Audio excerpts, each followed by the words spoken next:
आदाब, मैं हूं मुमताज आलम रिजवी और मैं बात करूंगा इजराइल और फिलिस्तीन के मसले पर और तीन बड़ी अहम खबरें इस सिलसिले में आप खिदमत पेश करूंगा। और पहली खबर जो है उसकी सुर्खी ये है कि नेतन्याहू पूरी दुनिया के सामने एक रुसवाई बन चुके हैं। इजराइल का चेहरा मस्क हो रहा है। इजरायली अपोजिशन लीडर का बयान आया है। सहर न्यूज़ की तरफ से ये बयान जारी किया गया है। आलम इस्लाम में ये शामिल किया गया है। तफसीलात के मुताबिक इजरायली अपोजिशन के सरबराह यायर लैपिड ने सयूनी वजीर आजम बेंजामिन नेतन्याहू पर सख्त हमला करते हुए कहा है कि नेतन्याहू अब पूरी दुनिया के सामने एक ऐसी रुसवाई बन चुके हैं जिससे इजराइल का चेहरा मस्क हो रहा है। उन्होंने ये भी कहा कि यह तनाज़ा उस वक्त शुरू हुआ जब इजरायली पार्लियामेंट के स्पीकर अमीर ओहाना यहाँ पे पैराग्वे के पार्लिमानी स्पीकर राइवल को नेतन्याहू से मिलवाने के लिए इस अदालत में ले गए जहां वजीर आजम के खिलाफ करप्शन केस की समाअत हो रही थी। अदालत ने पहले ही नेतन्याहू की इस इस्तेदवा को मुस्तरद कर दिया था, यानी दरख्वास्त को मुस्तरद कर दिया था कि उन्हें गैर मुल्की मेहमानों से मुलाकात की वजह से हाजिरी से माफ़ी दी जाए। ताहम अदालत ने सिर्फ समाअत के दौरान कुछ कमी की इजाज़त दी थी। ये उन्होंने कहा कि कुछ वक्त जो है हम कम कर सकते हैं, लेकिन अदालत से छूट नहीं मिलेगी। अदालत की राहदारियों में नेतन्याहू और पैराग्वे के ओहदेदार के हाथ मिलाने की वीडियोस और तस्वीर वायरल होने के बाद अपोजिशन लीडर यायर लैपिड ने अपने पैगाम में कहा है कि पैराग्वे के स्पीकर को नियर गोज ईरानी हमले से मुतासरा इलाका ले जाने के बजाय अदालत के कमरे में लाया गया।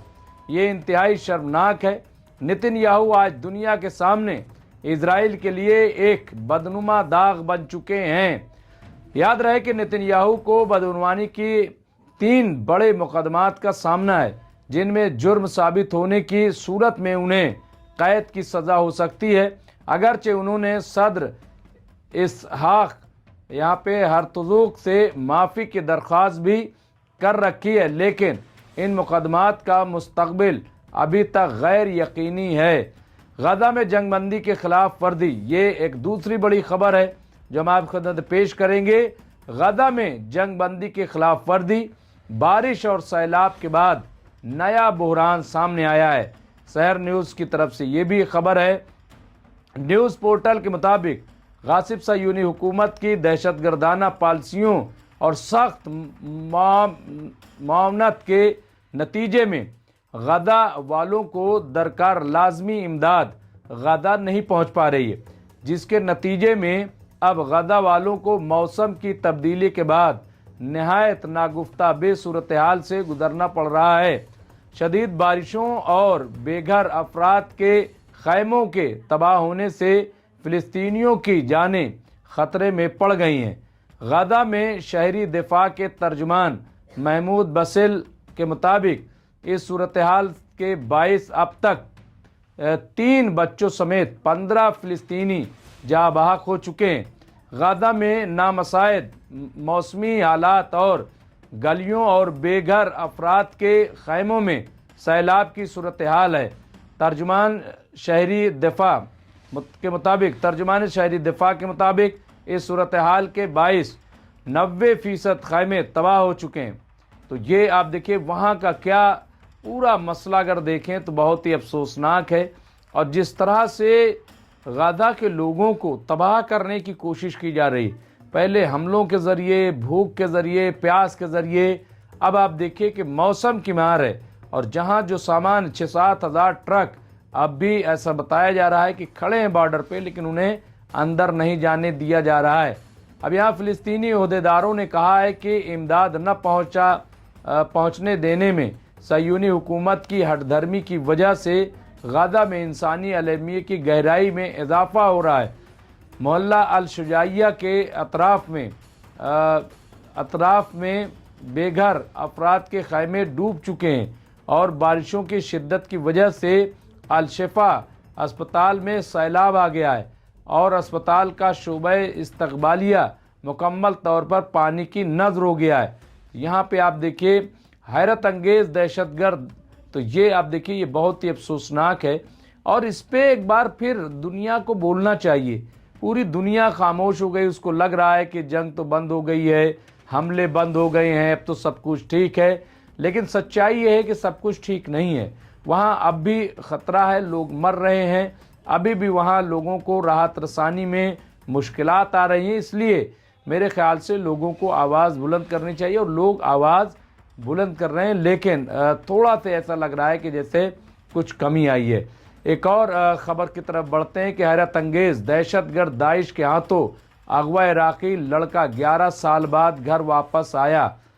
इराक़ की तन्हाई में अकेला मददगार मुल्क कौन था? तो यहाँ पे आप देखिए शहर न्यूज़, ये भी शहर न्यूज़ की खबर है। बयान के मुताबिक ये वाक़या सन 2014 का है, जब अली गादी मोहम्मद जमील सिर्फ 7 माह का था और दहशतगर्द गिरोह दाइश के अनासिर ने उसके वालिदैन को कत्ल करने के बाद उसे अगवा कर लिया था। ये तब की खबर है और 11 साल का वक्त गुजर गया। बच्चे की तलाश की मुसलसल कोशिशों के बाद सन 2022 में वो बच्चा अनकरा के एक सेंटर में मिला, जिसके बाद तुर्की के हुक्काम के ताउन और हमाहंगी से ज़रूरी कार्रवाइयाँ की गईं और आखिरकार अगवाशुदा बच्चे के शिनाख्त के बाद इसे वापस लाने के लिए इक़दाम किए गए। इराक़ी हुक्काम ने कानूनी कार्रवाई के बाद बच्चे को इसके चचा फैसल मोहम्मद जमील के हवाले कर दिया गया है। वादे रहे कि 10 जून 2014 को दहशतगर्द गिरोह दाइश के इराक़ पर हमले और इराक़ के दूसरे सबसे ज़्यादा आबादी वाले सूबे मूसल पर कब्ज़े और मुल्क के दीगर सूबों की तरफ पेश कदमी से पूरी दुनिया हैरान हो गई थी और उसी वक्त ये मामला आया है। अब आप सोचिए 11 साल बाद ये मौका मिला, इराक़ और तुर्की ने ये मदद की और ये बहुत अच्छा पैगाम है। 11 साल बाद अगर कोई बच्चा वापस आता है घर, और जिस तरह से तुर्की की हुकूमत हो या इराक़ की हुकूमत, इन्होंने जो काम किया है, जिस तरह से उसको उसकी ज़िंदगी को बचाया है, ये बहुत मायने रखता है। और इसी तरह से अगर ज़िंदगियों को बचाया जाए, एक बच्चा 11 साल बाद मिला, कितनी खुशी है।